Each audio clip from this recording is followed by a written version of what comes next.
नमस्कार, आप देख रहे हैं बीटी न्यूज़ बिहार। मैं हूं संतोष कुमार। धरना अनशन वैसे तो लोकतंत्र का एक ब्रह्मास्त्र है ये, जहां से अंतिम वेदना समाप्त हो जाती है, जहां से सुनने की भाषा समाप्त हो जाती है, वहां से अनशन और धरना शुरू होता है। लेकिन इस लोकतंत्र की गरिमा है कि आदमी को अपने जीवन का आधार देख करके जो अनशन पर बैठ रहे हैं, आमरण अनशन पर बैठ रहे हैं, उनके प्रति क्या व्यवहार रहा होगा, क्या प्यार रहा होगा।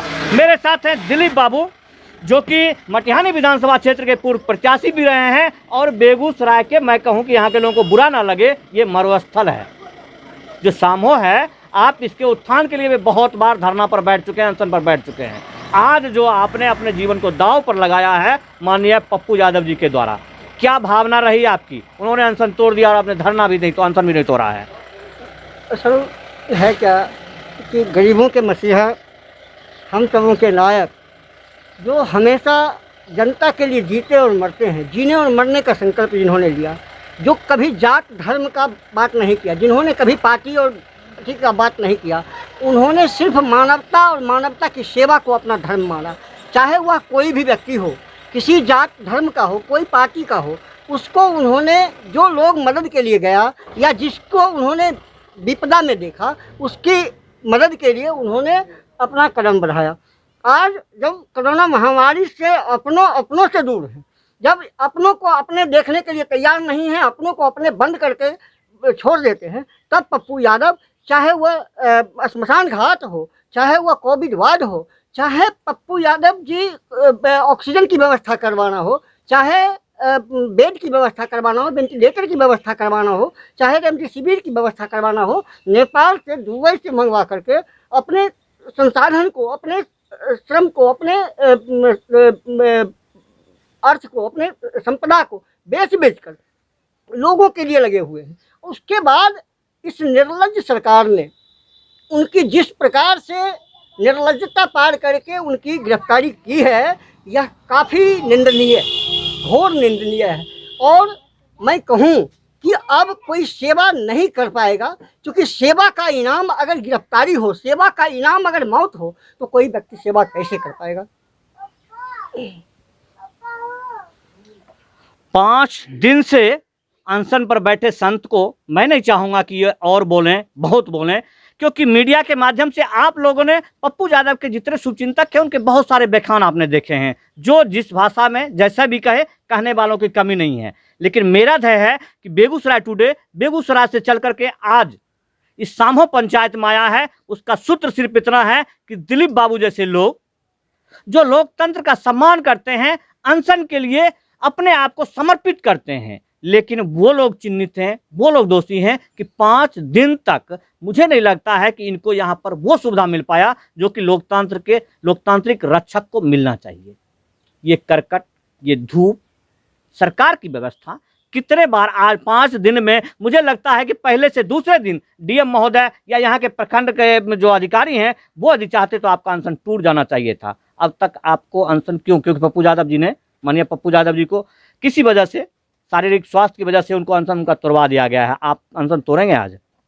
सर, प्रखंड अध्यक्ष महोदय, थाना अध्यक्ष महोदय, सभी लोग बेचारे बहुत कोऑपरेटिव हैं। शुरू से हम पहले दिन भी गिरफ्तारी देने के लिए गए थे, जिस दिन पप्पू यादव की गिरफ्तारी हुई। सर ने मुझसे कहा, सर बैठे हुए हैं, इन्होंने कहा कि मैं आपका सांकेतिक रूप से गिरफ्तारी ले लिया, आप गिरफ्तारी मत दीजिए, आप जाइए। बहुत कोऑपरेटिव लोग हैं। बीडीओ साहब भी बहुत शुभचिंतक हैं और कई बार आए, यहाँ पर सुरक्षा व्यवस्था इन्होंने किया और उसके बाद फिर डॉक्टर की टीम हमेशा आती रहती है, ऐसी कोई बात नहीं है। इनके द्वारा जो बन पड़ा इन्होंने किया और इनका मैं सहृदय धन्यवाद देता हूँ। बीडीओ साहब का धन्यवाद देता हूँ, फिर चिकित्सा प्रभारी जो हैं उनका धन्यवाद देता हूँ। तो सरकार का जो इतना सुंदर व्यवस्था यहाँ पर है, इसका मतलब जो सरकार को लग रहा है आपको कि जो मतलब कुछ कर नहीं रहा है, आपके लिए कर रहा है, तो पप्पू यादव के लिए वहाँ कैसे नहीं हो रहा है? सर, पप्पू यादव के लिए अगर हो रहा होता तो हम लोग तो देख ही लेते ना, लेकिन पप्पू यादव को जान से मारने की नीयत से ये सरकार सारा कुकर्म कर रही है। पहले बीरपुर जेल ले गई, फिर मैंने मधेपुरा वहाँ लाई। सूचना के माध्यम से आपको सारी खबर मिल रही है। मेरा ध्येय सिर्फ इतना है कि जो आप इतने वीरान में बैठे हैं, इसको क्षेत्र को यहाँ से जोड़ना। माननीय अध्यक्ष थाना अध्यक्ष महोदय हैं, मैं ज़रा निवेदन करूंगा कि वैसे तो ऐसा कोई मामला नहीं है, लेकिन सर ये कह रहे हैं कि आपने इतनी व्यवस्था दी इनको, ये क्षेत्र के लोग जो यहाँ पर लोकतंत्र के हिसाब से जो ये सेवा करना चाह रहे हैं ये अपने पप्पू यादव को, तो आपको क्या लगता है इनका धरना नहीं टूट जाना चाहिए था अनशन? बिल्कुल टूटना चाहिए और इसी के लिए हम आए हैं कि इनका आज अनशन खत्म कर सकें। जिला अधिकारी महोदय का क्या निर्देश है कि 5 दिन तक उनको सूचना है कि एक आदमी 5 दिन से धरना पर बैठे हुए हैं? No comments please. लेकिन जो 5 दिन तक एक आदमी अंजल त्यागे हुए है तो ह्यूमन राइट के हिसाब से भी कुछ तो ऐसा होना चाहिए था कि इनका अनशन टूट जाना चाहिए था। हम लोग तो प्रयास में हैं कि इनका अनशन टूटे। ये मान नहीं रहे हैं, इनकी सेवा भावना के हिसाब से ये मान नहीं रहे हैं। नहीं, वो तो आज तो आए ही हैं और तैयार भी हैं कि आज अनशन हम तोड़ देंगे। बहुत बहुत आभार आपका और बहुत सरकार का मैं धन्यवाद ज्ञापन करता हूं कि एक अनशनी कह रहा है कि मुझे सारी सुविधा दी गई, और मैं निवेदन करूंगा अपने मीडिया के माध्यम से कि आप घोषणा करें, कहें कि आप क्या अनशन तोड़ रहे हैं क्या? थाना अध्यक्ष महोदय जी का बार बार फोन आया, बीडीओ साहब का भी फोन आया, और चूँकि माननीय सांसद पप्पू यादव जी भी अनशन तोड़ चुके हैं तो इनका ये है तो राय भी है, तो संभव है कि सर के द्वारा अनशन करवा दिया जाएगा। बहुत बहुत खुशखबरी है ये, हम अपने चैनल के माध्यम खुशखबरी दे। मेरे साथ बलिया से जाप के नेतृत्व करते हुए, आप जाप के प्रतिनिधित्व में बलिया से आए हैं, जो अपना परिचय दें और बताएं कि क्या समर्थन रहा और आपको क्या लगा कि आपके एक धुरी जाप के धुरी यहाँ पर बैठे हुए हैं। जी बिल्कुल, सबसे पहले मैं बीटी न्यूज़ को धन्यवाद देना चाहता हूं कि कम से कम बेगूसराय का यह टापू जो बिल्कुल बेगूसराय से अलग है, वहां पे आप बेगूसराय से चल के यहाँ पर आप एक हमारे गार्जियन दिलीप भैया के लिए कष्ट उठाया, इसके लिए मैं बीटी न्यूज़ को धन्यवाद देना चाहता हूं। मेरा नाम सुमित कुमार यादव है, मैं छात्र नेता हूँ बेगूसराय जिला से। मैं सबसे पहले तो ये बता देना चाहता हूँ कि आज की जो वर्तमान परिस्थिति बनी हुई है, इस महामारी में आखिरकार हमारे गार्जियन को अनशन पर क्यों बैठना पड़ा? इसलिए बैठना पड़ा क्योंकि जिस हिसाब से पप्पू यादव जी के साथ वर्तमान सरकार कर रही है, ये सरासर गलत है। वर्तमान सरकार जिस तरह से पप्पू यादव जी को झूठे खेस में फंसाकर उसे जेल भेजने का काम सिर्फ इसलिए किया है क्योंकि उन्होंने एम्बुलेंस का जो मामला था उसको उजागर किया। मैं पूछना चाहता हूं, क्या गलत का विरोध करना कब तक आप दबाने की कोशिश कीजिएगा? क्या गलत का विरोध करना सिर्फ आप उनको सजा में बदलिएगा?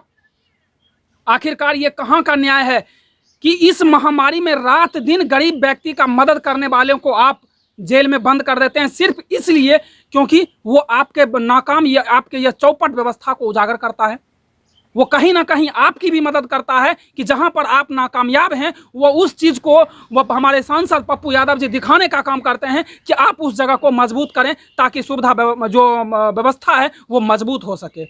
लेकिन आपने क्या किया? उन्हें जेल में डाल दिया। जेल में जाने के कारण ना जाने कितनी सांसें टूट गई है, ना जाने कितने लोगों को ऑक्सीजन नहीं पहुंच सका, कितने लोगों को दवाई नहीं पहुंच सका। आपने खाना देना बंद करवा दिया था सारे अस्पताल में, कितने मरीज जो है वहां पर अंदर में भूखे मर गए। अस्पताल का जाकर आप तो निरीक्षण करके एक दिन कम से कम देखिए कि अस्पताल की क्या स्थिति है। हम तो प्रत्येक दिन अस्पताल का मुआयना करते हैं, हम देख चुके हैं कि अस्पताल की क्या स्थिति बनी हुई है। इस परिस्थिति में हमारे दिलीप बाबू जिस दिन से हमारे सांसद महोदय जी का गिरफ्तारी हुआ था उसी दिन से ये अनशन पर बैठे हुए थे।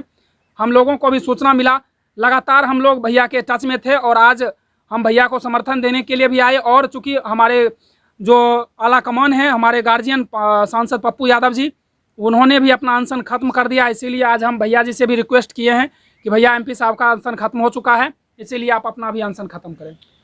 वो अनशनी जो पुल के लिए, इस क्षेत्र के विकास के लिए 2-2, 3-3 बार अनशन कर चुके हैं पहले से भी, आज उनका 5वां दिन है। बड़े हम लोग सौभाग्यशाली हैं कि यहाँ तक पहुँचे हैं और हम चाहेंगे कि आज इनके पार्टी के कार्यकर्ता भी आए हैं, थाना अध्यक्ष महोदय, और ये अनशन को समाप्त करें। धन्यवाद।